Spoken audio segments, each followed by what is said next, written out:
So I like to kind of hold it on top like this and then just shave it down.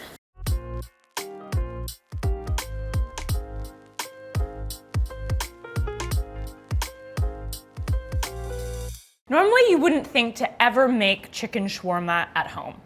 You think it's so difficult, how am I gonna stack it? What do I put it on? Is it gonna fit in my oven? You can do it, and I'm gonna show you how. It is so delicious. It's a perfect meal to put on the table for friends. It's super interactive, and it's really fun. So I'm gonna start with marinating our chicken. So we have an assortment of spices in here. We have some black peppercorns, we have some cardamom, we have some turmeric, we have some paprika. So put this in a mortar just to kind of break down the whole seeds. Then in the marinating bowl, I have 5 garlic cloves, and I'm gonna do the zest of a whole lemon, and then the juice of 2. We're gonna put our spices directly in. We're gonna add some olive oil and add our chicken directly into the mixture. You don't wanna add too much oil because I like to use chicken thighs. You can do a mixture of breast and thighs. Sometimes I'll do 2 breasts, 4 thighs. I wanna show you how I like to pound the chicken to make sure it's all even. So I have these all pounded down. You can see how thin it is. So I find the easiest way is to put it in a Ziploc bag. So we just want it to be all uniform pieces.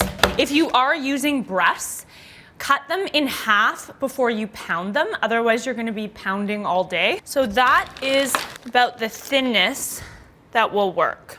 So all of the chicken is gonna go directly into the marinade. I like to marinate this at least overnight. It's even better after 48 hours. So this is gonna go in the fridge, and then I'm going to show you how to make the easiest shawarma stack that you can do in your own kitchen.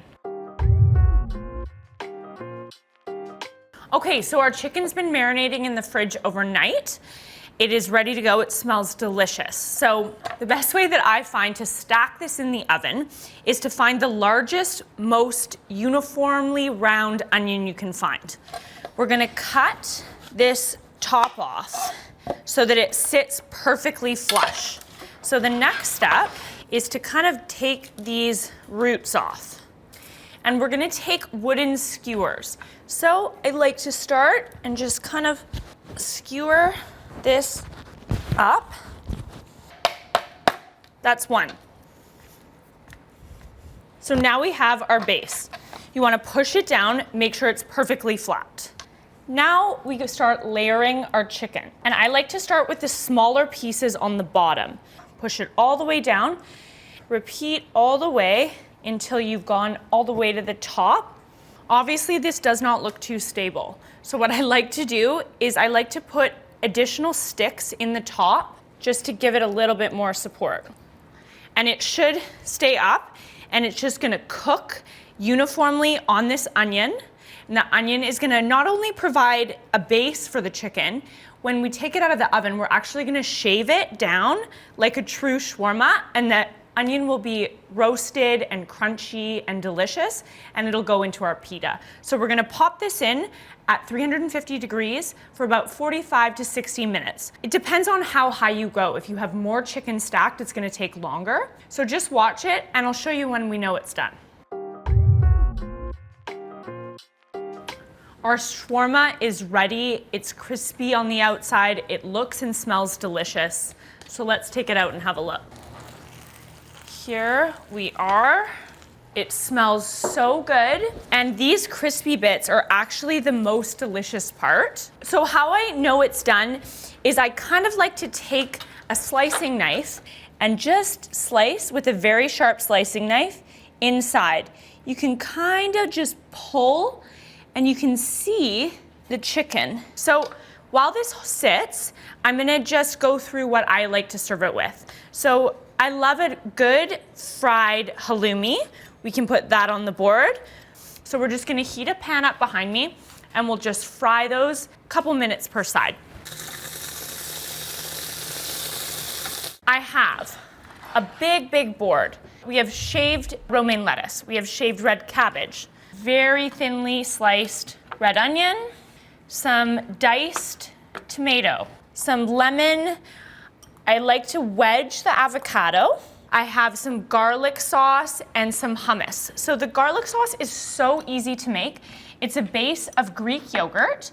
I add in 1 tablespoon of mayo, some Dijon mustard, some spices, and it can keep in the fridge for 3-4 days. Typically, you would do like a pita sandwich. Shawarma is normally wrapped like so, but either you can dip it, you can cut it in pieces. Really, I like to just put it on the board and leave it up to everyone how they like to serve it. And now we get to shave it down. So I like to kind of hold it on top like this, and then just shave it down. Then what I do is I kind of just take a larger knife and go over it once more. So we're gonna put this all in the middle here. And then I have our pita warming in the oven. Perfect. I know you're gonna love this recipe. It is perfect for having friends around a table. It's a great conversation piece, and it's over the top delicious.